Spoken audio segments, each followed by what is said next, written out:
What's up, everyone? Tyler Tamboline here, aka ToeTagginTambo, back for another edition of the PGA Show here on the SHIPIT Nation YouTube station. And big news, we crossed 10,000 subscribers to our YouTube channel, so super pumped about that. Thank you to everybody for all your support along the way. We will have a huge giveaway. We've talked about it forever. I think we're even going to increase the ante a little bit, so we've got that coming. We wanted to save it. We'll have more news on that shortly. We got more big news coming. Just rolling out. We got two more big things coming out, actually. But Hoopster, I'll bring you in. We got the players. Going to break it down as usual. We'll go through. We got the 5K price range back. DraftKings just jammed like 90 guys in the 5 and 6K range. So there's only 20 in the 7K. So we'll go through it, talk about it as we usually do. Roster construction, ownership. I think last week did a pretty good job of that and ended up sort of being one of those rosters that featured one plus some of those mid-range guys. So we'll do all that and more. What's going on, Hoopster? How you doing, man? Yeah, excited for this week. Despite still having nightmares from, you'll know what year it was, 3 years ago, the huge weather advantage that they ended up having the delay. And I was all in.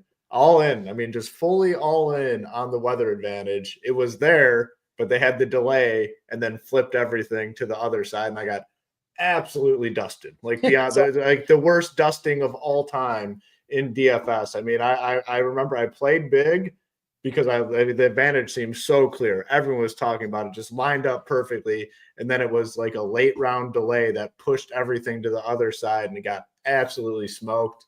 I haven't looked at weather yet, so hopefully there's none of that this week.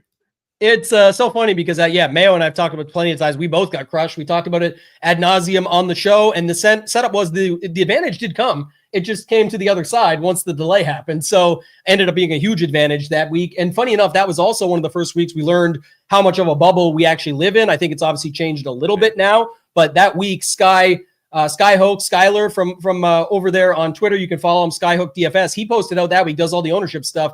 I think that week only 6 to 8% even played all in on the weather advantage, and only like 0.75 or something did the other way for the what if scenario. And that told us everything we need to know. Like 90% of the field didn't even pay attention to it. Yeah. And the other side did not back themselves up with the, myself included, with another angle on it. So, yeah, I mean, I think a lot of times it's just extra layers of work that people probably don't want to do, where you have to specifically exclude those guys that are on the other side. It's never as extreme as people think. Everyone's going to do that. No, it's just definitely not the case, especially with the wave stacking. We've seen it so many times. It's very rare, even in the most obvious scenarios, where people go all in. Like, it just does not happen. But man, just back to the initial point, I have nightmares still from that week, but I'm liking this week. I like the 5K. I mean, it's not a typical all right, we're just going to throw a bunch of guys in the 5K. There's legit guys down there that are in play. I mean, a top 5 golfer the last month, right? Michael Kim. I mean, there's no argument against it. The guy's been phenomenal. Probably top 5 in the last month, last 6 weeks. He's in the 5K range, and he will be popular. There's other guys down there that are in play as well. So we'll follow the same format. We're definitely going to be doing screen sharing. We're going to pull up Sabre. We're going to walk through some builds, some dry runs, as we call them, and then some roster construction stuff, and kind of talk on the tiers a little bit as well as we go here. Yeah, you can bring up the screen share and stuff. We'll go through it. Shout out to Go Collect. First in, our boy Newens. Newens, reach out to me. I got some updates for you as well. Our guy Ryan, most disrespectful price goes to EVR. Most disrespectful price ever. Can't spell that without EVR, so he's got us covered over there. Kenny playing all the chalk, just hopping in. He'll have Michael Kim in his lineup for sure. No reason not to at 5,900. Shout out to him in the NASCAR streets, though. He just keeps dominating and owning everybody there.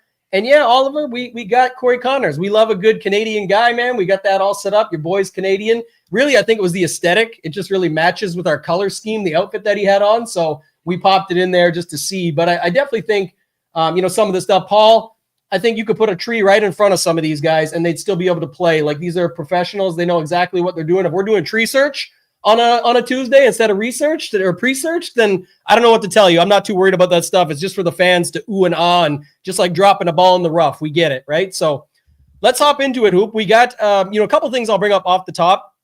I'm sure it'll get talked about a ton this week, but the chalk, this is usually the place the chalk goes to die, especially in the 7K and below range. There's just too many options. And funny enough, you brought up like the Michael Kim thing. Phenomenal what he's been doing lately. Excellent player, insane price based on odds and everything that you look at there. the challenge is for, I think, me and many others, and why his ownership will even probably come down a little bit by the time we get to lock, is because people start to realize there's literally like 88 guys, and not all of them are playable. Don't get me wrong, but there is enough guys that you can move around and still make a move. There's other roster constructions. There's just a ton different. So if you want to play Michael Kim, get different elsewhere. But that's just a thought process on a quick thing and a guy in the 5,900. But you got Doug Gim at 5,600 down there. You've got people talking about Smalley and Putnam and other guys that they usually play in that range. So not to mention the 6K range has guys in it as well. So I think the concern for people will have to be Aaron Rye at 7,100. Looks like he's going to be extremely popular just early on in the week, and he fits every build, of course, at that price tag. You mentioned the weather draws. Even if one good thing about this place is even if you don't have weather, it's always a good place to play draws because it's kind of naturally can avoid some of that chalk and do. I think that's interesting as well. But finally got Scotty priced up to 12.8. And yes, it brought the 5K range with it, but at least it probably keeps Scotty in check here. Like, what do you think Scotty's coming in? 30, 35 range? Maybe 35, 40? What do you expect? I think it could be lower. I kind of have a hot take, and I'll just throw it out there now and see what you think and see if I'm crazy or not. But I think just, again, this is early in the week. This is Tuesday afternoon. I think Colin Morikawa has a chance to get up there with Scotty. You think I'm nuts or no? No, I think you're correct. Okay. Funny enough, our Discord was talking about it today, like for some reason, thinking that Ludwig is going to be up there with him, but I just don't see it with the odds and the play last week and everything like that. I think it's a fair price on Morikawa for the general public seeing it as a fair price. So he's saying like, that looks good to me. And you also can fit him in a ton of different builds and all that stuff. Ludwig does always get ownership. And I know there's JT there and all that, but some of the prices are crazy on, again, these guys can come through, but just like Wyndham Clark, 9,400, Sam Burns, 93, Finau, 92, people are going to gravitate to Justin Thomas and above. And then it's going to drop down to like Sepp Straka and some of the guys down below there. You can just kind of tell it's one of those weeks. So I'm not against you on that one. I think it's definitely an interesting talking point. Did you look at any Scotty Kawa lineups and see what that looks like? Very easy. I mean, people are going to feel comfortable in the 5K range, right? So, I mean, if you go in and you plug in 2 5K guys, I mean, for the sake of the show, it can be anyone. I'm going to go in and plug in a $5,800 guy and a 56. You plug in Scotty Scheffler and Morikawa, you're still at 7,700 per spot. You can get legit dudes there. I know Keegan Bradley, 7,700. People are going to like him this week. There's tons of dudes in that range that are going to feel good playing. So it'll be, relatively easy to do so. Will it be popular? I don't know. I mean, I think there still is some stigma when people see the 5K range, like, oh man, I don't want to play multiple 5K guys, but I don't know. To me, like there's not much of a difference for some of these guys versus what you're seeing in like the 7K range, right? I mean, you have legit dudes down here in the 5K range. I mean, you mentioned a couple, and just for the sake of the show, you got Michael Kim playing great, Jake Knapp playing great, Highsmith just won, and that's at the top of the 5K range. Hoygaards, people love playing the Hoygaard brothers. Novak, Eric Cole's a name, Kevin Yu, Patrick Rogers, Chris Kirky, you mentioned Doug Gim, Andrew Putnam. So there's so many dudes down here that are, in play. It does make it easy to get to the top. But then, the one thing that I noticed starting to go through lineup, you start looking at the individual 2v2s within that lineup, like Scotty Scheffler and a 7K guy or 2 10K guys. What are people going to want to do? They're going to want the 2 10K. They're going to want the Morikawa and Aberg over Scotty and whoever it is. I don't know the exact math on that, but it's something close. Scotty and a 7K or Colin Morikawa and Ludwig. People are going to want the Morikawa Ludwig. So I do think those guys definitely push up as the week goes on, which if you are a Scotty backer, Scotty loyalist like I am, I think it's definitely a good week to get over on Scotty, because I do think that the number, ownership number is much lower than it's been and what people are anticipating this week. Yeah, and you said it too. Like the other thing is like, Rory, Xander, just doesn't seem like they can get very much ownership. Maybe, Rory probably more than Xander. I don't think people are all the way in. He came back last week. It was, he says he's fine, but just noting that too, like Xander's got to be single digits here. Rory could be 15 to 20. Well, some goes to Scotty, but even when he gets kept in check, it is Morikawa. Like you said, Oberg, Thomas, And then you drop down to Fleetwood, who we didn't even mention, in the 9K range where people can get to. And that's the other thing. If you go like, just going to look at it here, if you go Morikawa, Fleetwood, and then plug in someone who I said earlier, like Aaron Rai, you still have 7,500 at that point. If you're willing to go now, if people, which people are very willing, probably, but you put like the Michael Kim spot in there, now you have almost 8,500 left per spots. I mean, these types of lineups are going to be super chalky, fill out the board, but there's a lot of guys that we'll find in those ranges that'll go untouched and they won't really get played very much. I could see a bunch of them just as looking at it now. Is there anything else you want to talk about when it comes to Scotty up top and just building out with Scotty looking at it? Because some of the other ways people used to build with Scotty would be like him and 5-7Ks. There's only 20 guys in the 7K range. So it's like, you know, you can fill it out that way. It's just, what are you going to do elsewhere if you're not going with him and somebody else? What are you thinking? Yeah, I mean, I do think if you play Scotty, you're definitely in for at least one 5K guy, right? And probably two. So I don't know. I think the thing with Scotty this week for sure is people are going to look at those, you know, I'm going to build out all the value guys that I like and then put Scotty in and see what I have left. When people start looking at those individual 2v2 Scotty with the 7K guys, I just really think they're going to like the other option a lot more. So I think Scotty builds probably end up pretty similar. It's going to be a lot of those guys that we talked about, the 5K guys. I think was it Aaron Rai that you mentioned at 7,100. He'll be popular. I do think Keegan Bradley's going to get some ownership as well because of how well he's been playing. So I do think the Scotty stuff does end up looking pretty similar. I mean, it's limited. There's a ton of guys in the field. You can make it all work, but there's like a lot less options in terms of roster construction when it comes to the Scotty stuff for sure. And then you drop down into like that 9K range, and then that's where things get uncomfortable. Like you can make the case for a lot of these dudes in the 10K. It makes sense for Scotty to be where he's at. It makes sense for Rory to be there and Morikawa and Ludwig. But then it's like Hideki, 9,900. Do I want that? Sungjae, 97. Daniel Berger back up to 96. Russell Henley's been great.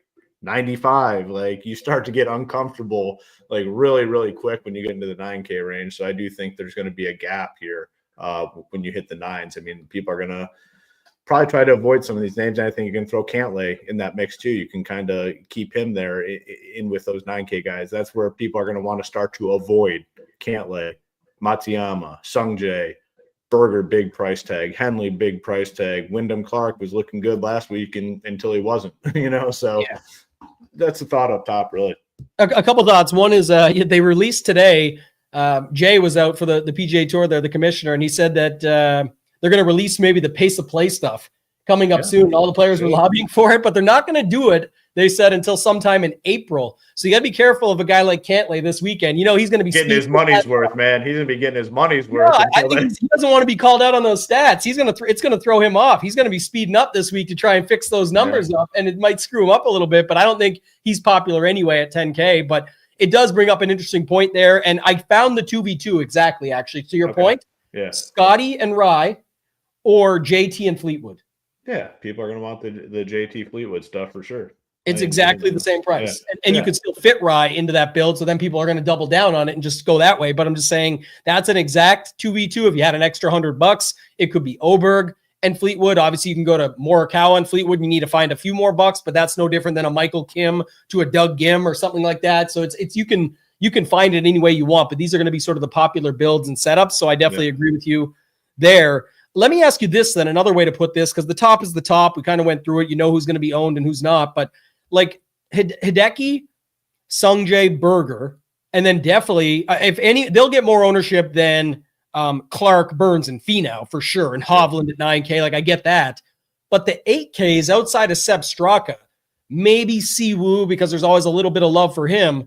Do you think the 9K range is more appealing for the guys we said, like Sungjae, Matsuyama, Berger, and then the low nines, or do you think the 8K that's going overlooked is more appealing with McNeely, Spieth, Zalatoris, Tom Kim, Pendrith? What's your take on the nines versus the eights for both areas that are overlooked? For me personally, I definitely prefer just taking chances on the 8K guys over some of those 9K guys. And, I think a lot of people probably will. Maybe, I don't know, because there are some 9K guys that do look nice. Like Fleetwood at 98, looks nice. I'd argue Henley at 95, like similar to Michael Kim, has been one of the best golfers, recently. I think people will be good with that. Shane Lowry, people are going to be good with, and they do view those guys as having the ability to win tournaments. So those are 3 in the 9K range. I think people are pretty comfortable with. You go to the 8s, probably not as many. Jason Day looked good last week, 8,100. I could see people being fine with him. But you look at the top, McNeely, 8,900. I don't think people are going to like that. Spieth, definitely not. Sepp Straka is a name that people are going to like. Sepp Straka has been great. He's been awesome.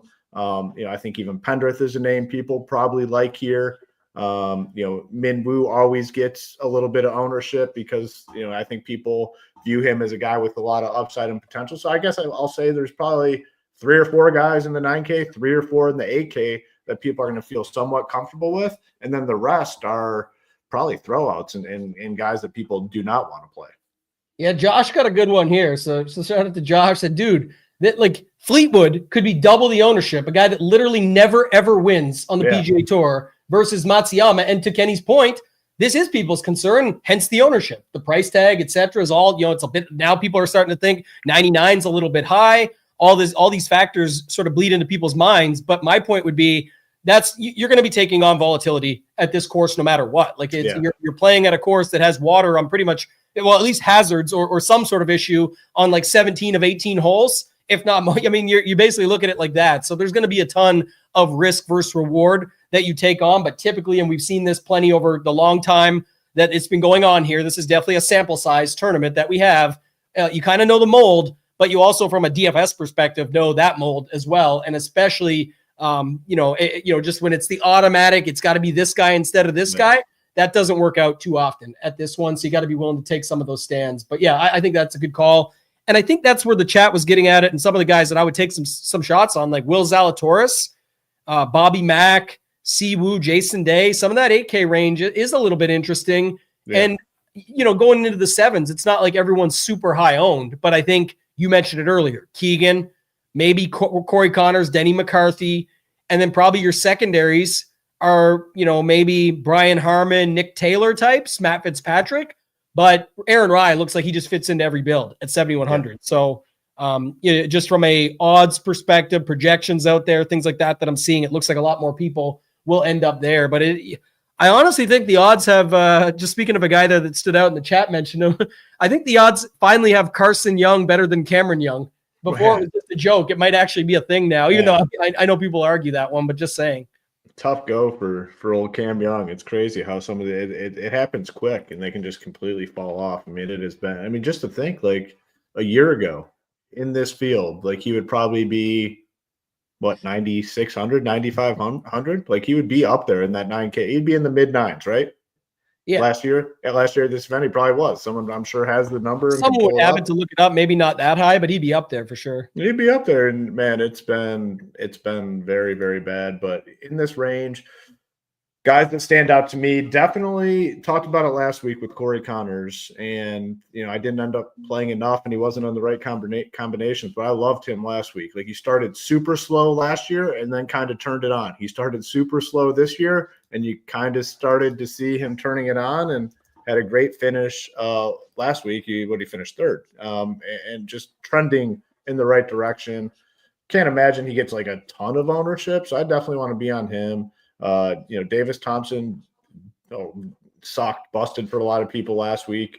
Other names like Adam Scott anytime Adam Scott's in the 7K range, you can anticipate some people getting on him. Keegan Bradley's been playing great, 7,700. One of those situations, if pricing didn't come out early, he's probably in the 8Ks. He's now in the 7s. You get a little bit of a pricing discount, but the ownership will likely follow on him. I know Brian Harmon's had some success here. Grazerman, Grazerman's a guy that just continues to play pretty well. He had I think one really bad round last week. On Saturday shot 75, kind of took him out of it, but that's now 3 straight top 24 finishes, 24, 11, and 22nd in his last 3 events. Seems to make a lot of birdies too. So I do like him. You talked about Aaron Rye, likely to get some ownership. We'll screen share here in a minute, but yeah, Saber's showing a pretty big number on him in terms of ownership. But he's been playing well. But like you said, the concern is he fits into a lot of builds. So you got to start saying, who are some guys that I can make the pivots to? And Seabass at 71, same price. I'm totally fine making that pivot. This guy on tough courses is kind of where you want Seabass, and I think he can play well. And I'm pretty sure he has good course history here as well. Places, yeah. Yeah, so I think he's a perfect pivot. Like if Rye's ownership continues to look high, which it's gonna. I mean, a lot of people are gonna play him. There's no doubt about it. Like I'd be totally fine going to a guy like Seabass. But yeah, I mean, smaller 7K range than normal, like you said, because we have the fives. In terms of ownership, who gets it here? Connors, Keegan, Rye. Outside of that, I think everything else is relatively low and good opportunities to make some pivots. Yeah, we put Corey Connors on the cover, but I still like Nick Taylor. He got a price boost from last week, which is fine by me because it's not like it went up huge, but he's sitting there at 7,300. He's kind of right in that range. You mentioned Grazerman's there. I do like him. There's other options, but it definitely looks more like people will end up on the Connors, Bradley, McCarthy, Harmons, or just drop all the way down to Rye. Maybe Bez picks up a little steam late, I don't think, but just to say it. So the guys just above in Grazerman, Nick Taylor, now you go to Harris English. He screwed everyone last week. Like I told you guys, worst play on the board last week, Harris English, and the ownership got there. So shout out to my guy, Ricky Ricardo. But I will say, did not work out for people. Nick Taylor played just fine though. And going back to him, like it was a one bad round, I think, and 31st. But before that, he's had some really good results. He obviously won recently this season, 26th here last year. He plays fine for this course. I think he fits in to that mold. So I think there is some guys you can find in these dead zones in these ranges. The 8Ks we talked about earlier with Will Zalatoris right there, $100 more than Straka. They're both good. You're allowed to play them both. I'm just saying, Bobby Mack, I like him at 8,300, and Si Woo would probably get the love there if anybody does at 82. Jason Day doesn't look to be getting a lot of love. He's 8K. So I think there's definitely guys you can play up the middle. And if you go with those builds, even with a Scotty, like if you go Scotty and then you're comfortable with like a Bobby Mack and a Jason Day, you still have almost 7K left. So that's where I'd be fine plugging in whatever else and just going from there, because you might not even have to get into the 5Ks in those types of Scotty lineups. But yeah, you're giving up the 10Ks and I don't know. It's not official. And obviously we'll see how SaberSim does things and brings it together for me once I get my stuff organized and sorted through.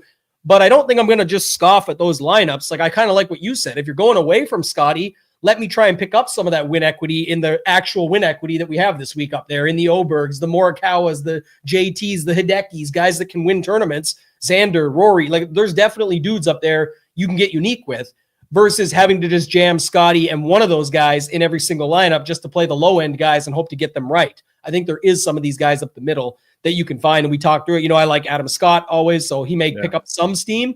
But if Bradley, McCarthy, Harmon, and Connors are getting more, he's at least going to be held in check. And I think there's going to be a ton of guys held in check, especially in the smaller 20-person 7K range. So I'm more than comfortable playing some of those guys in there.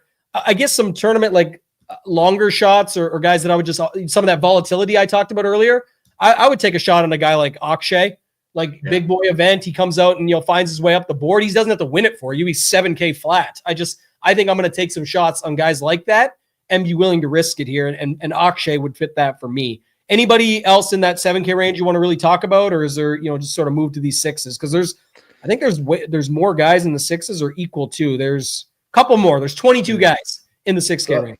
One thing that definitely stands out to me when you get to the 6K range, I think it has a chance to go a little overlooked. I think ownership in the 5K range is probably much higher than that of ownership in the 6K range, because people are going to start comparing some of these dudes. Like, okay, JT Poston at 6,900, or I can just save 1,000 and go to Michael Kim or Jake Knapp, who both have been playing very well, and they're going to start comparing, Billy Horschel versus some of those guys down there. You're not going to see much of a difference when you start comparing these names between 5 and 6K players. A lot of people are just going to default with the 5K guys and then go upgrade somewhere else. So I think a lot of these guys do go a little overlooked. I mean, names that stand out to me, I'm always a JT Poston guy. I'd likely, stick with him here. Ben Griffin at 67. We talked about him a little bit last week. Like, could he get it done on a more difficult course? Like, made the cut 45th. That's not great. He struggles sometimes, I feel, in like these more difficult fields. And that's what we get this week. So if he is the guy that's going to be popular here, I could definitely, look elsewhere. You got Ricky Fowler here. Justin Rose is a name I actually do really like. 6,300, played well last week. He's a guy that can just grind his dick off in these tough courses, in these tougher fields. Finished 8th last week, which I think is solid for him. 6,300, probably my favorite guy in this range. I know a lot of people are talking about this Laurie Cantor guy. Had a lot of success on the DP World Tour, 6K flat. I don't know. It's always hard to really measure up these guys coming over, because it's like, can their success translate over here? And a lot of times it can't. So I don't know. Yeah, so I don't know what you want to do. Is he Laurie Cantor or is he Laurie Cantor? Yes. Is it? Yes, exactly. So that is the question that you have to ask yourself. For me, I'll probably keep him in the pool, but I don't know. I mean, I never feel great about these guys coming over. Acro at 61, but I don't know. I think it's a range again where much more ownership in the 5K versus the 6K range. Yeah, to me, this is a perfect spot to talk about what we always do on these shows, and why some love these and some don't. If we mention too many guys, people get mad. If we don't mention enough guys and we're just a sales pitch the whole time, we get called out. But my takeaway with the 6K range hoop would be exactly what you said. And to tie it back to what our philosophy is, it's process over picks and plays. You're not going to be able to argue with anybody that these guys are that much better than guys in the 5K range. Unfortunately, you're going to lose that. The stats show it, the numbers show it, the odds show it, everything shows it. That's not what you're doing here. It's going to be different roster construction. To your point, there's like nobody of these 22 guys currently projecting for over maybe 5 to 10% range. And it's if a guy like Cantor or if a guy like Poston or somebody stands out, Spawn or Griffin or whatever, pick one or two. But they're just going to be completely held in check versus the 5Ks have some actual names that people are gravitating towards and will have the same or more. People say that's the difference. It's not really about who, it's more about how in this range. And that's the focus, is if you go with a couple 6K guys, let's just say, I know you're going to screen share soon anyway, but let's just say I put in Eckroat and Rose, just pick two, for example. And maybe people don't like Eckroat. Who's another guy they would like in here? JT Poston and Rose.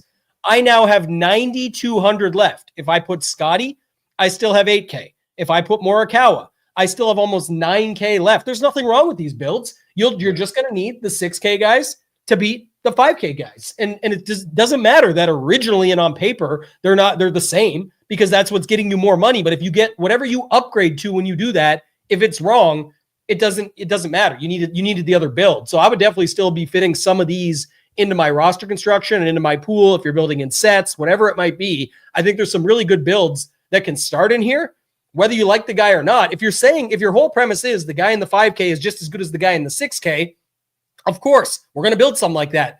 But if you're saying just as good, it means they could have just as good a result for both of them. And it means the 6K guy could be the one that has the good result and the 5K doesn't. And then that just flips your build. So it's way more of a product of your roster construction just getting different naturally than it is of the 5K guys are worse, because they're not. They're about the same. So totally agree with you there, but think that's just another way of aiming to look at it when you're building out your rosters. The Michael Kim conversation we kind of had. I mean, like you said, there's Highsmith, Knapp. I know our guy Lee, the value report is free over on ShipItNation.com. He likes Gary Woodland in there as a pivot option. There is some other guys in here though. So what's sort of the rest of your take on this 5K range? Anybody else that stands out for you?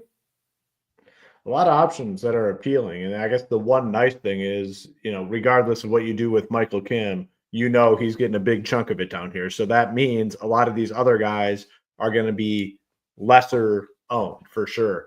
You'll see. I mean, I have the build up here. We'll get to it after, but a lot of lineups are pulling a couple 5K guys, because then you're getting up to the Scotties and the Morikawas and the Rorys of the world. But there's pivots all over. Like for me, like easy right at the top. Like if you don't want to play chalky Michael Kim, I know it's risky and he probably falls off a cliff at some point, but Jake Knapp has legitimately been good and he's the exact same price. He's going to come in at a fraction of the ownership. He's, 6th, 25th, 17th, 44th, 33rd. Like, he's been playing steady, stable, solid golf.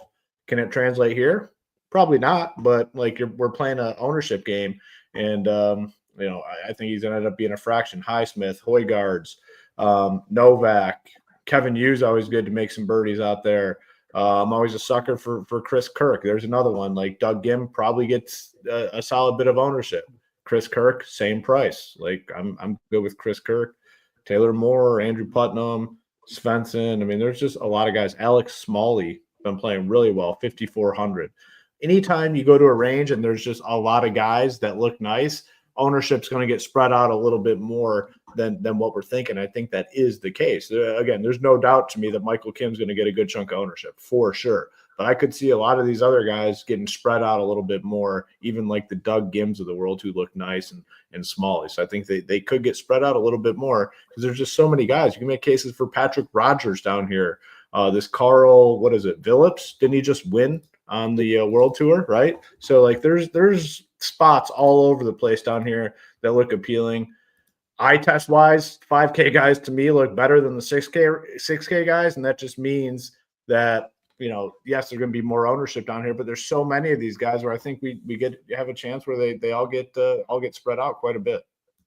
Yeah, the Carl, man, won last week, and then it was I forget who sent it to me. Somebody sent me a post on him.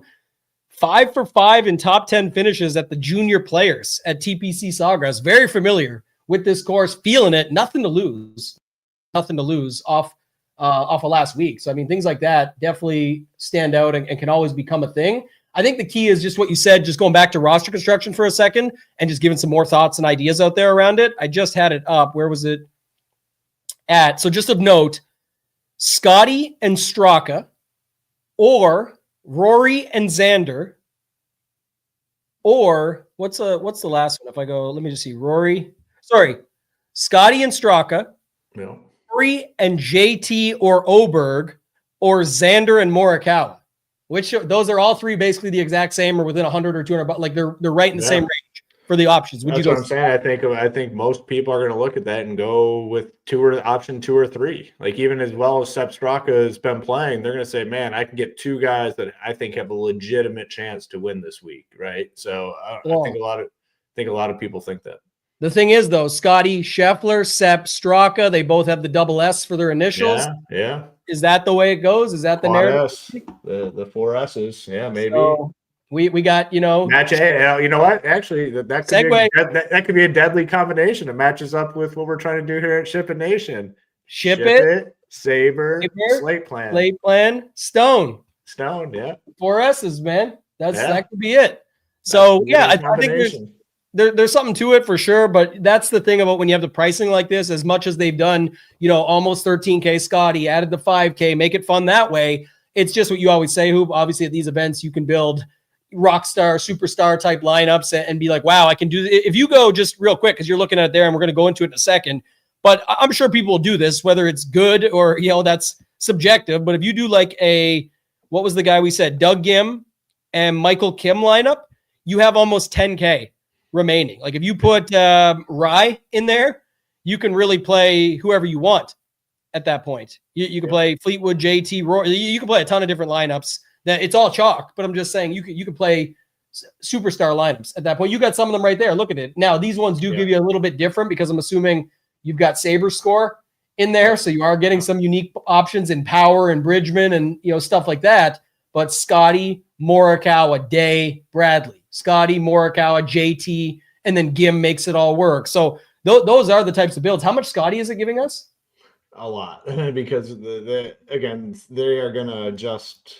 The ownership on Scotty was showing like 60. So I took him and Morikawa down to 30. They had 50 on Morikawa, 60 on Scotty. That'll adjust, obviously. These are just kind of preliminary numbers, but I adjusted it down to 30. There is an aggressive projection on Scotty as well in here. He's 10 points higher than the next closest, which is Morikawa. So you're going to get a ton of those guys. And I do, let's just bring it down a little just for the sake of the show, because we're just going to get a ton of these guys. Even at 85 and 80, we're still going to get a lot of them, but it might not be as much. I have 1,000 teams coming out, so it should run pretty quick. But the one thing I did notice when I'm going through those teams, it's a lot of multiple 5K guys, and in some cases up to 3. And then it's 3 10K guys and 3 5K guys, which is very aggressive, obviously. Let's see. So now we got Morikawa, 80% Morikawa, and we got 55% Scotty, 45, and this is just for 20 lineups right now that we have up. Gim is showing up in 40, Henley's showing up a lot, and Michael Kim. So really pretty much what we expected, right? Like there's nothing surprising here in terms of the guys that we're getting exposure to. What happens if you change to 150 instead of 20? Because it'll do it pretty quickly. And then change the unique, change it to 2 uniques. Like I think right now it's set to 1. Yeah, change that to 2 just so we get a better spread. And now go to the exposure. So Collins still stays around 2/3 of the lineups. Scotty in just over half. It brings Henley in some. It drops Oberg down some. Michael Kim, almost 30. Gim, almost 20. Again, you'll see what some people do this week. I'm sure people will play underweight, overweight, whatever. But there will definitely be people that just cross Kim and Gim right out of their lineups and just take their shot. I think any optimizer, set of projections that you go into, if you just run it, you're going to get a lot of teams like this. It's going to love multiple 5K guys, 3 guys over 10K. Come down here. This one is not as aggressive. Here's another pretty aggressive one, 2 5Ks, a 6K, and then your Tommy Fleetwood and above for your final 3 spots. 3 5K guys, 3 guys, Ludwig and above, the 3 popular guys, Scotty, Morikawa, and Ludwig. 3 5K, boom. So you're gonna get a lot of teams like that if you just go in and run the teams this week. There's just no doubt about it. And could that be the winner? Yeah, sure. But just know if you don't change much, you're gonna get a lot of that stuff. You're gonna get a lot of teams like that. Yeah, and that's the thing. Why, like I say, even when we adjust it, even when we change things, you're gonna, that's why you don't just always want to take exactly what it gives you, even though it's doing a good job of still adding in some of the mix with Saber Score there. It's going away from these, like DCC says, man like balance builds. Like when you start to see that can definitely be a thing. And then if casuals using optimizers, it's a good call. But like Ryan says, would definitely Michael Kim in higher dollar, smaller field stuff is going to be much more chalky than in some of the lottery stuff where it does get spread out a bit more. But it's all just dependent on what you see him doing as well. And I think that's another interesting side note. I'm just going to pull up. Well, I think we can double share, right, Hoop, if I just do this real quick. Yeah. This was, just so people know, like DGen's notes is really good for this. And somebody had brought it up. I think it was Newens. Yeah, Newens had said, DGen's notes tell me everything I need to know about Mr. Michael Kim. And then that's why this is interesting, right? You can get an idea just looking at some of the chalk. Strong in round 4. Well, he's got to get there first. But the second one, struggles when water danger is high. It's definitely high at this course. So again, he's playing well. I get that.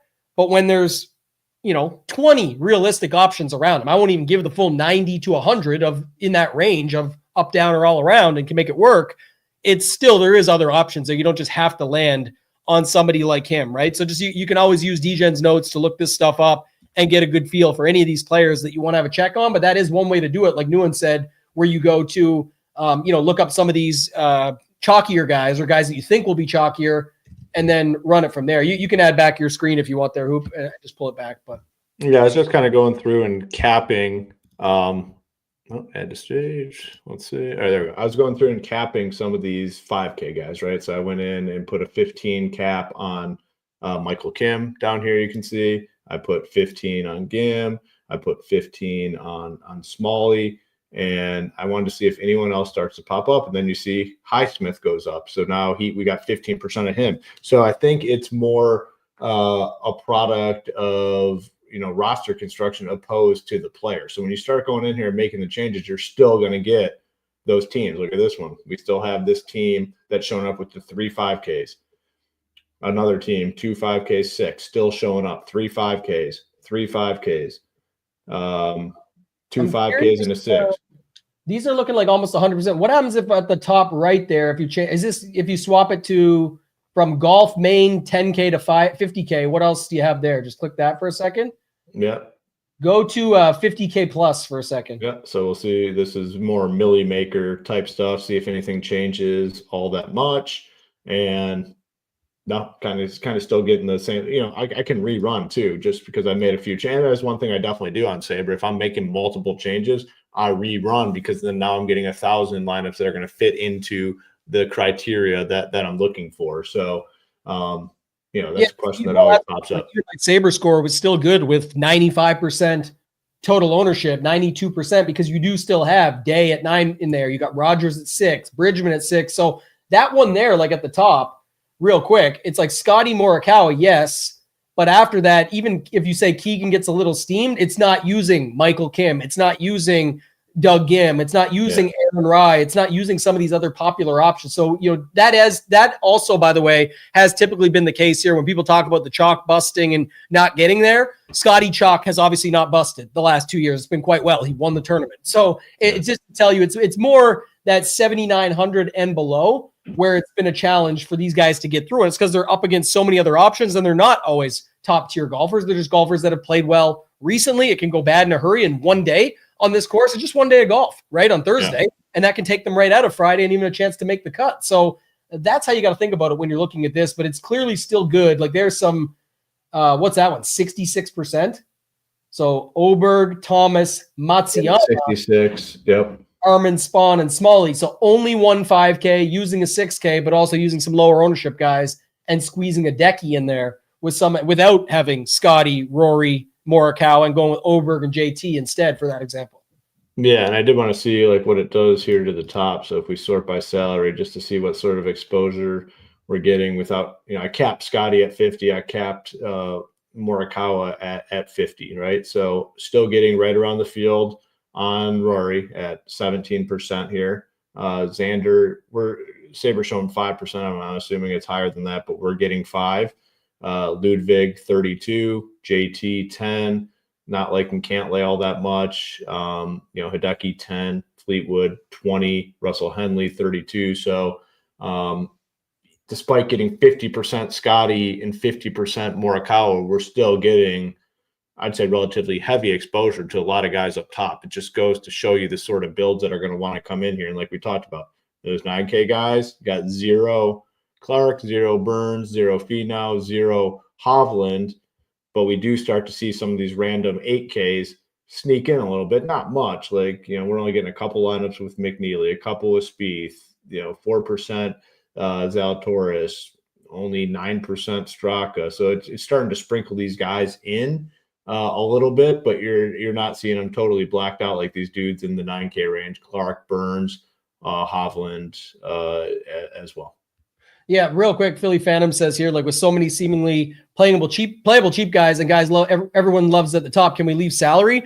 It's up to you. Like if you see Morikawa the same as Rory, that's 1,000. So if you have a $5,600 guy, that's the same as a $6,600 guy. If you really want to do that, I mean, that's fine. But I'm never going to talk you out of it. I think it's more of a showdown play, but in here, It could make some sense. And it really depends on what you think of those other ranges. If you're like, okay, Sepp Straka is just as good as Berger to me, and he's 1,000. You just look at the board. It's almost like in other sports, MMA and stuff like that. You're always leaving money because you're trying to get unique and different, but it's one fighter has to beat one fighter. It's could even be the reverse of it. Could be the person they're against in MMA and golf. It's not the same because there's no matchups like that. But the idea of if you've got Pendrith pegged in as the same guy as Clark and more of who you're getting of. So if Henley down to Tom Kim. Well, if you got them the same, then that would be where your $1,000 goes that you leave on the table at the bottom. Somebody asked about Rory's ownership. Yeah, I think it's right there. I think you mentioned earlier 15 to 20. I think that's very reasonable. I think that's probably what we end up seeing. Yeah, I think that's the case for sure. And just seeing what you're getting with the optimizer too, like Scotty lineup's very easy to get to. So we could see Scotty creep up even further now, just looking at it from that perspective. Yeah, I might change what I said a little bit earlier, that it might be in check. I mean, I don't think it's going to be a crazy number this week. I don't think it's going to be super, super high. Right. I do think, though, rules and stuff, like you said, if you let it run, then it's going to be easy to get to because they're going to have multiple 5Ks or they're going to have 3 10Ks, or 2 10Ks and a Scotty we saw that you can easily fit. But I think a lot of lineups do look like that current one you've got up there now of Scotty, Kawa, Fleetwood, Cantor, Power, Smalley. I mean, you get away with it a little bit because, the other guys are very high owned. at the top, that's probably the three highest owned. Scotty versus the guys around him, Kawa versus the guys around him, and then Fleetwood versus the guys in the 9K. So that's probably the three highest owned, but then it's counterbalanced by Cantor, Power, Smalley. And if Cantor gets a little bit, you still have Power and Smalley that might not get much at all, even though Smalley shows a little bit right now. I guess the one thing I will say, right? So let me say the best way to say this. If people are using an optimizer, I think they get more Scotty than people that are hand building, if that makes sense, right? Because if you're using an optimizer and making a ton of teams, it's just going to put Scotty in there, and it's going to be easy to get Scotty in there. If people are hand building and looking at specific 2v2s and 3v3s, I think those are the type of teams or DFS players that don't end up playing Scotty as much, because we talked about multiple 3v3s and 2v2s. Like, it just looks better without him, right? It just looks better without him. JT Fleetwood looks better than Scotty Rye. Yeah, yep. Like people just, and then also then people then talk themselves into like, there's no way he can win 3 years in a row. So I'm going to go with these guys, and I get two really good floors, high ceilings, opportunities to win. Win equity still sort of not the same because Scotty's got huge win equity, but at least you'd feel good about if you're fading that win equity for two more guys in the 10Ks, or 98 and 10-1 in this example, versus taking the shot on Rye, who's also chalky, and Scotty's ownership. So I can see where people are going to make these decisions. Scotty and Straka versus, what we say, Rory and JT. Like, that is where people will definitely look to make some of these decisions. Yeah. But it's, what do you actually think ends up happening? Your money on the line. You got to definitely think about that when you're building it as well. Yeah, no, I agree with you. Definitely agree. Anything else? Any other questions? Anybody you guys want to see in DGen's notes? I can maybe pull those back up. If you want to look more through the optimizer, we can do that. What else do you got, Hoop? Anything else you want to cover here? I mean, just kind of looking, a lot of people ask the question, like, leverage points at the top. Like, if you feel good with Xander, like, it's a good week to get on Xander. I just don't think a lot of people go there. Same can be said with like Cantlay. Like, I just can't imagine anyone's clicking Cantlay at 10K. So those are, two names at the top that I'd imagine significantly lower owned than the other guys there.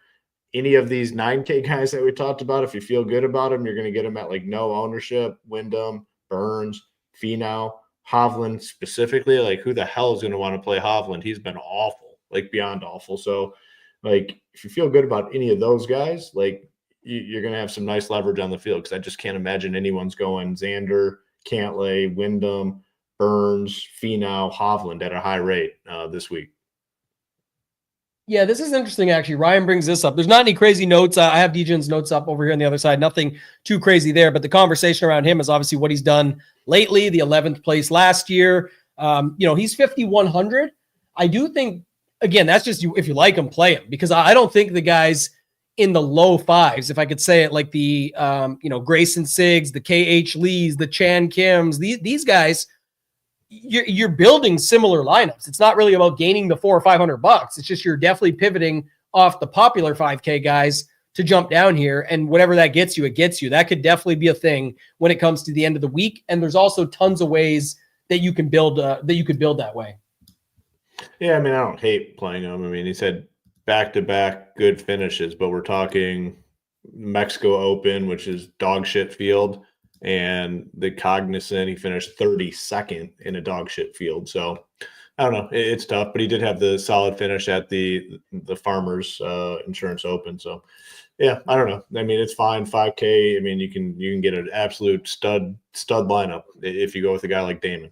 And interestingly enough, like, just going back to using SaberSim and looking at our stuff, obviously, however you want to finagle it is up to you, but we're not really getting any of the super low. Like, what did Damon have there? Yeah, we got him at 7%. 10 lineups did have him in there. So it is currently got him at about 5%. So that's the thing. If you think like Michael Kim is going to be 12 to 15 in your tournaments, or whatever your single entry is, or something's going to be more steamed, going to a guy that you like around him that you think could get some extra love there, that'd be fine. There's definitely guys we're getting. Bridgman, it seemed to like a little bit. We got 10% of him. Yeah.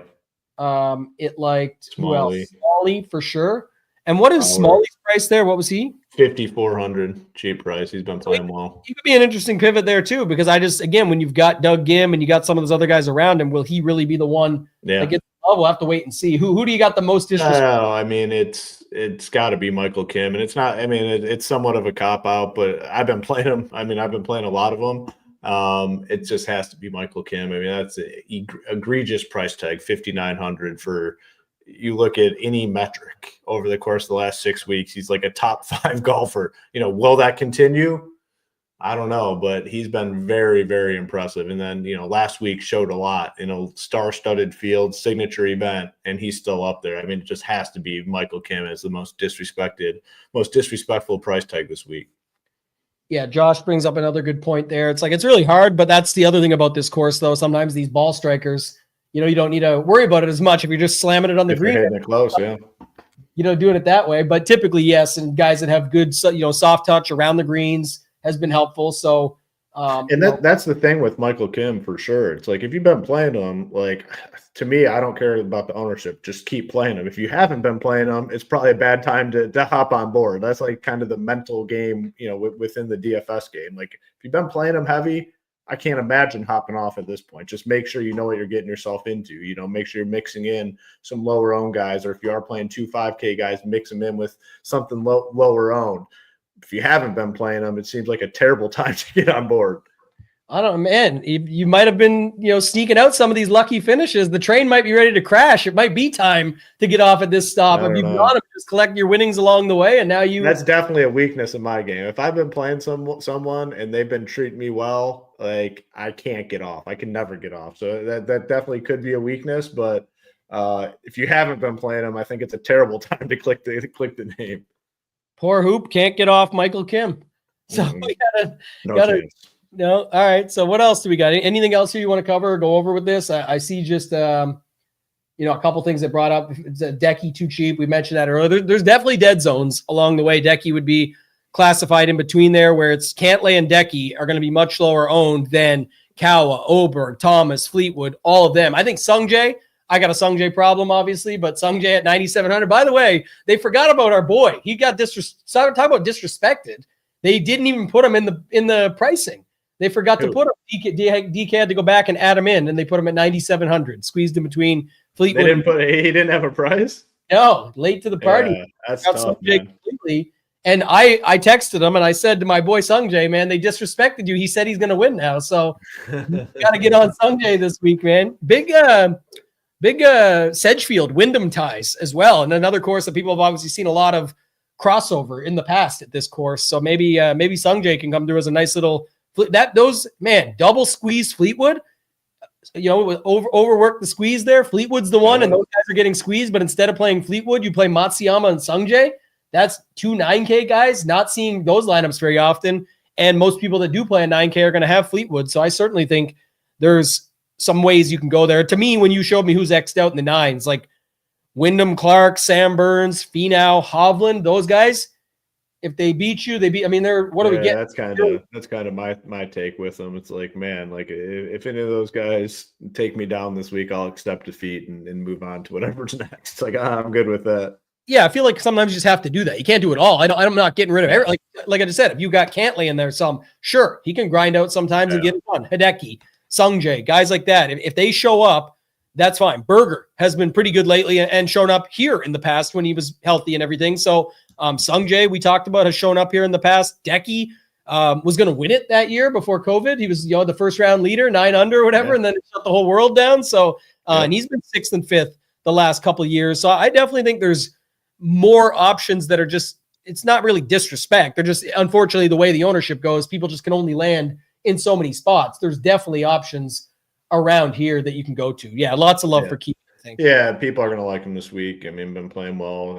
Anytime someone has a strong finish on the back of a strong round 4, like, people love playing in a nice week. He went off last, at the API in round 4, climbed up the leaderboard.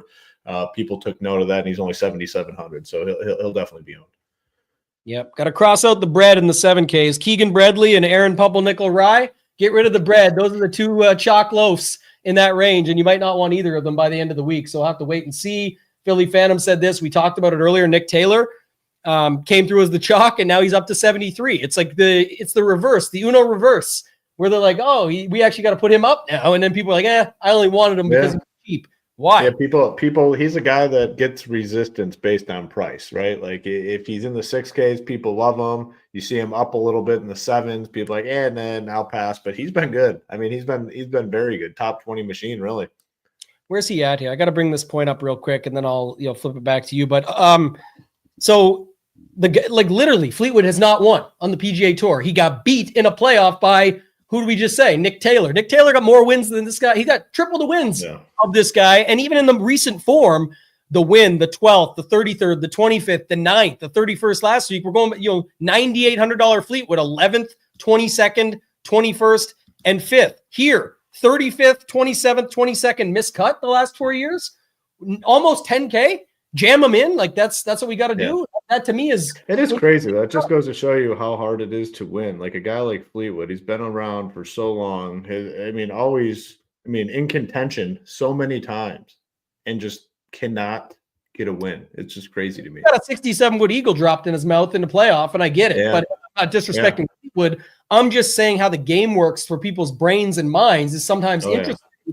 It's like, he's almost 10K, and it's just like, we got to get him in there. He's super safe.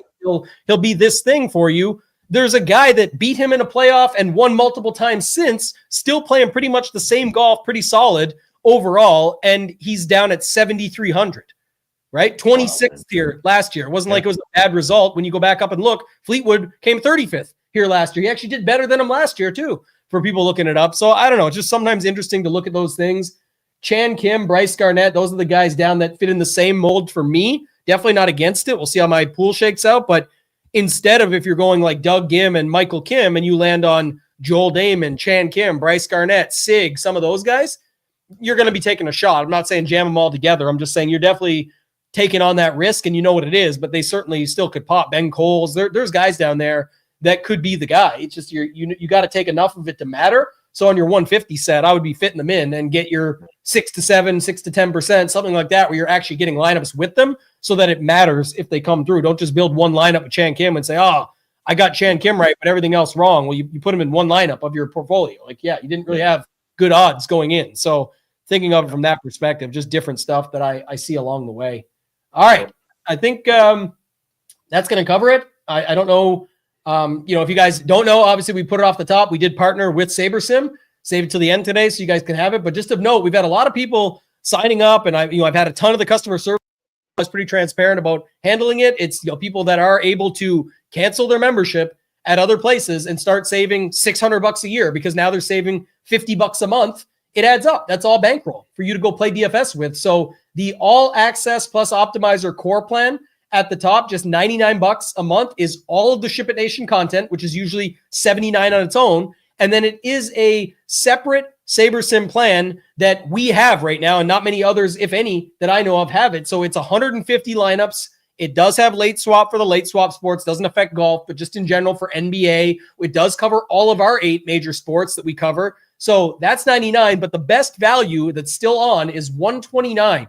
And that's the Saber. It's basically the Saber starter plan with our all access and everything content-wise. So now you get up to 500 lineups. You get 2 sets of projections. You get the 8 sports projection and ownership that we cover. You still get Stone, Slate Plan, Saber, all SHIPIT Nation, the 4 S's like we talked about. And then you get the extra stuff from SaberSim, contest flashback, an additional set of projections and ownership. You can blend them. You can aggregate them. You can do whatever you want. 500 lineups you can build up to if you want to pull a more randomized pool, so you're not getting similar to others, or you can build it out your way, and then it still has the late swap, of course. That at $129 is the best deal in the industry across the board anywhere, and that's the one that a lot of people hoop are just saying, you know what, let me just do that because that covers everything I need, and now I can just get rid of everything else. So it gives you 2 full sources of ownership and projection. It gives you all our stuff and their stuff as well, so you're getting a whole nother content wing for really not that much more. And again, this is the best deal, most affordable in the industry. As you can see here, it's like not even a comparison when you start factoring in, what these other sites start charging for this secondary sports, like things like MMA for $400 to $500, NASCAR for $400-$500 additional, PGA $600 additional for just projections. It's crazy. It's like a no-brainer situation here, and it's not going to go up anytime soon. Like, this is the foundation of our business was built on affordability, not ripping people off, and having an all-encompassing DFS product, which we do have now. So we have the all-encompassing DFS product covering all the main sports on DraftKings. Now we're partnered with the best optimizer in the industry, all for the cheapest rate in the industry. It's honestly no-brainer. Like, stop getting ripped off by these other places. Just come to SHIPIT Nation, and this is your home moving forward. And the nice part is with the $99 plan. So even the 129 is cheaper. Like, the 129 is comparable to the 150, and still smashes the 194, the 268, the 299, all the comparable comps. I did this graphic myself to try and show you guys it's not against anybody. We don't even put their names up. We just make it straight facts. Those are the numbers. You can go look it up on the sites. And if you figure it out, you'll know exactly what we're talking about. But the point being, the 99 plan is nice because if you're not using it yet, or you just want to get your feet wet, you have the opportunity to get in. If you decide a week in, oh man, I want to go up to the 129 plan, it just prorates the difference. You don't pay another full payment, nothing like that. It just brings across your leftover credit. Say you've got $85 left. It puts that towards the 129. You pay the difference, and now you're still good versus the rest. But really, you have everything you need, all the sports that you see there and more with that starter plan for 129, the best value in the business. I think that's going to do it. Any final thoughts before we get out of here, man? We'll have more on the big 10K subscriber giveaway probably on next week's show. We're going to organize it because we're trying to tee it up with another announcement that we have. So maybe do more than the original giveaway is probably the plan. You know, we love to do giveaways around here, but any final thoughts from you? Yeah, excited for this week. This kind of starts major season. I know it's like the fifth major, not official major, but the field's loaded. Tough, challenging course. Looking forward to it. I mean, it's going to be a lot of fun. And we have you covered on all aspects. And like you said, some of the content's already up. Our guy Lee does a phenomenal job with the value report and course fit rankings, already up, ready to roll. So get you started nice and early this week, and then get in the Discord. Tons of conversations been going on since Sunday night. Just super, super active. So it's the spot to be. We'd love to have you if you're not already a member. And yeah, let's have a big week. Yeah, getting primed up. Like you said, some people call it the fifth major. I think now it's a bit different to be calling it that, but in general, it's still a very fun event. Tons of big prizes, tons of money up there for the players. So it's a lot of, high stress down the line, and good for TV. So it's definitely a fun event to watch. That's going to do it for this one, guys. Appreciate everybody watching. Thanks for your time. For Hoop, for myself, ToeTagginTambo. Let's ship it.